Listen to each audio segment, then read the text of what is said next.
Amityville. 28 Days in Hell. The silence before the tragedy. Amityville. One small town, peaceful, apparently perfect. Houses with gardens, boats swaying gently in the channel, children playing on the sidewalks. But between these houses, there is one that always draws attention. A white mansion, 3-story, in the number 112 of Nava. The detail, disturbing. 2 windows below us, shaped to look like eyes. Eyes that never close, eyes that watch. In the early 13th of November of 1974, that cold look witnessed one of the most brutal crimes of American history.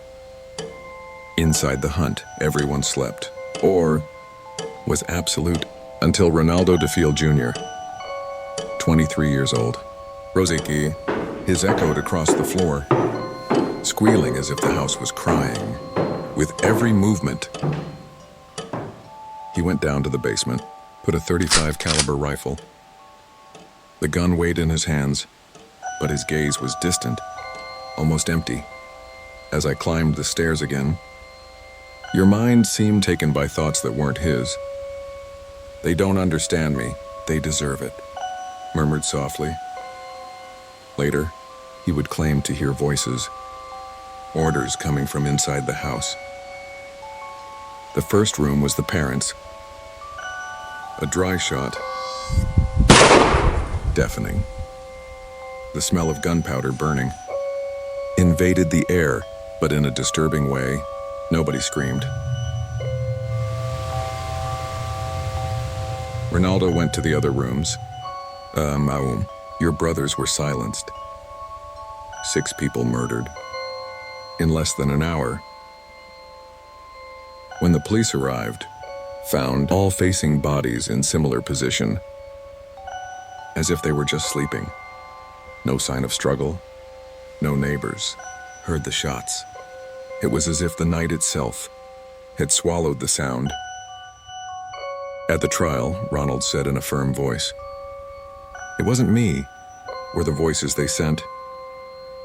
And I ask you, would only be an excuse to justify the massacre, or the house already showed there what it really was. The dream of wrestling." 1 year later, the house was again on the market. Beautiful, spacious, with large backyard and canal view. But carried the blood mark. Georgi Katilutis, a young couple with 3 children, found in the mansion the home of dreams. The price was far below the market value. And even though they know about the massacre, believed they could start one new life, Ali. On the day of change, friends helped download furniture, commented on the size of the house, but some confessed to feeling strange chills. When entering, Kat noticed a discomfort, but it took the thought away. "Will be the beginning of our new life," said George, trying to sound confident. They didn't know they were going into one nightmare. The first signs on the first night. George woke up tremendous. The clock struck 3:15 in the morning. The room, it was frozen. It was not an ordinary cold. It was a cold that crossed the bones, that made his breath come out in white clouds. The fireplace was still burning, but she looked pregnant. A few days later, a smell began to spread through the house. Strong, suffocating. Acid or the smell of sulfur. Cat cleaned, rubbed, opened windows, but the smell always came back, impregnating walls and clothes. The doors started slamming on their own. The sound echoed through the corridors, as if someone invisible was walking around the house. Windows opened in windless night. Or crucifix that cat had hung in the room. disappeared from a place and reappears in otro, crooked and once found upside down. Katie recorded in her diary, "I feel like the house doesn't want us here. It's like we're being expelled slowly. And you went with you, would have already packed the bags." The damn Horário time. maldito. Every night, George woke up at 15 past 3. Always at the same time. At the beginning, found coincidence. Then understood that something, or woke up. Lying in bed, heard in the hall, heavy, arrastrados, as if someone carried one invisible rifle.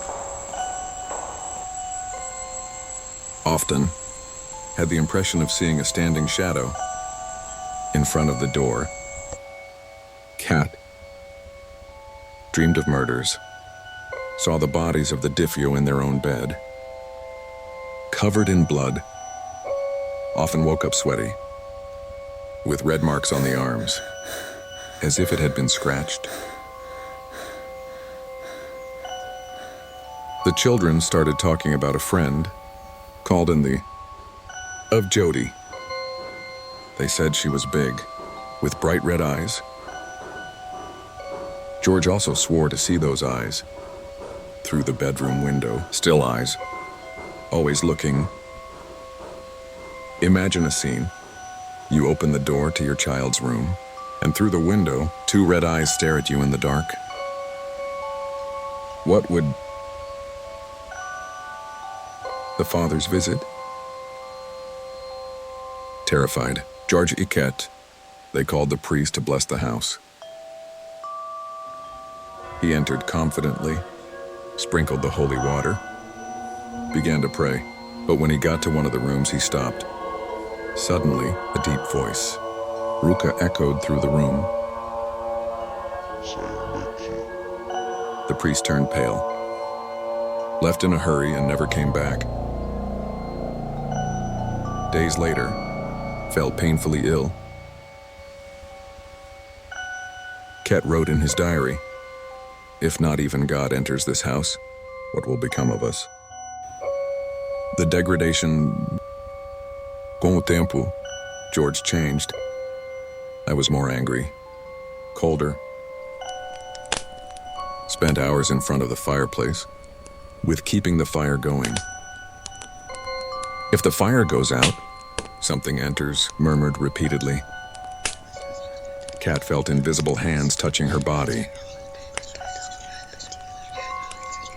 Sometimes, I heard your name whispered in the dark. Other felt like something was trying to get hold of his mind. Children had constant nightmares.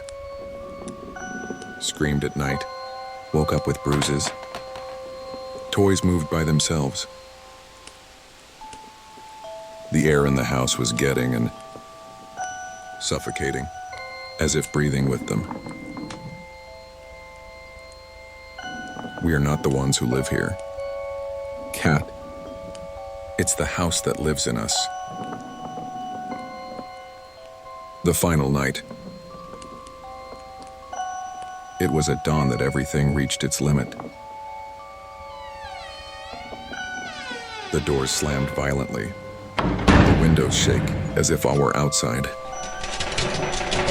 But the street was silent. A chorus of voices echoed through the corridors. They weren't voices, human, were guttural, dark, speaking in incomprehensible languages. The room crucifix turned slowly, until it's upside down. The children screamed. She is here. Jody is here. George, to the bedroom and in the dark, saw 2 red eyes floating. Stopped, facing over. Let's get out of here now, he screamed.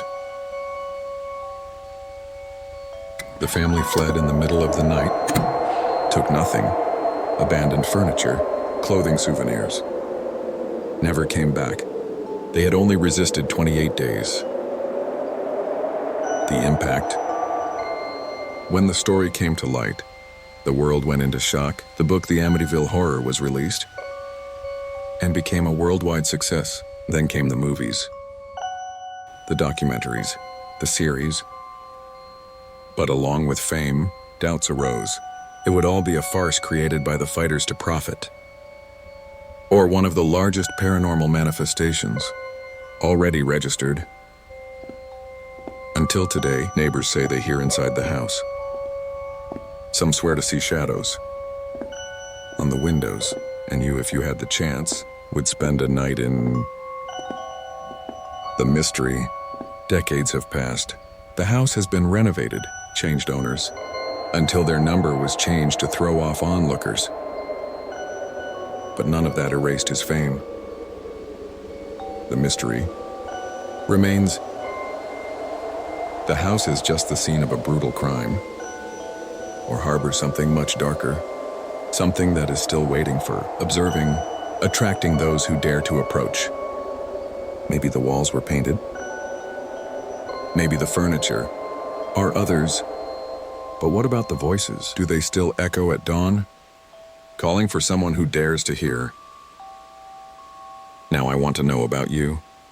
Believes that the Lutz invented everything to profit, or who lived 28 days in hell? Write in the comments, because your opinion is part of that story. And if you like that kind of report, subscribe, get on the channel, and stay with me. Because there are still many cursed houses waiting to be discovered.